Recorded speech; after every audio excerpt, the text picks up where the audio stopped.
Actually, matagal na namin itong nabili nitong month.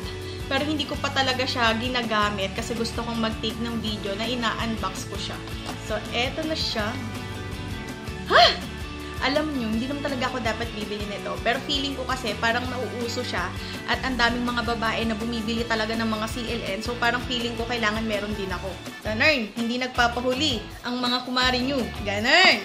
Ang ganda ng box. Ang ganda din ng pinaka, nila. Tapos meron siyang ganun. Ganeri. Ayan.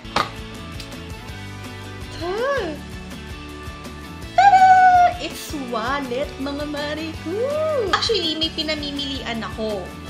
Una kong pinili talaga, ang dapat na talagang bibilhin ko talaga, noon pa, sinasabi ko na kay Mister, yung yung sandals na flat, kasi usong-uso talaga yon.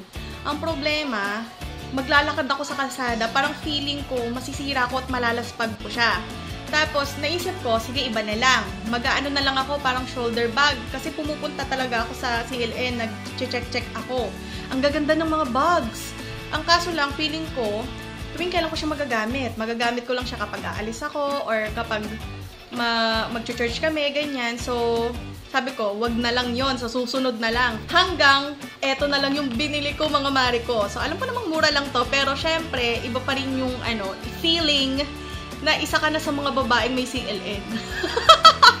Babaw ng kaligayahan. Ganitong itsura niya, mga mari ko. Ang ganda. Ang ganda nung pinaka-leather pala niya. Ito talaga yung gusto ko sa kanya kasi matigas yung pagka-leather niya. Hindi siya yung yung kapag nagasgasan mo is gasgas na. Ganun. Ito yung itsura ng loob. Marami kang malalagay na card. Sabi ko, ay hindi siya coin purse. Sabi nung nandun sa CLN, ma'am, kasi susunod, wala na tayong ganun. Future, ganun, puro card na lang daw. Actually, Mr. ko rin yung nagsabi nun. Yung itsura niya, mga sis, ang dami mo pwedeng ilagay na card. Tapos, pwede ka rin naman maglagay ng bills. This one. Saan ang lagayin ng bills? Eto, lagayin ng bills. Tapos, meron din siyang lagayan ulit ng cards. Ang daming cards! Isa lang yung card ko. Isang debit, isang pang, commute. Tapos, yung mga cards na mga privilege card na. Ganun. Pero yun nga, Mariko, ang ganda. Ang ganda-ganda. So, yun lang. Salamat sa pagsama sa akin sa pag-unbox.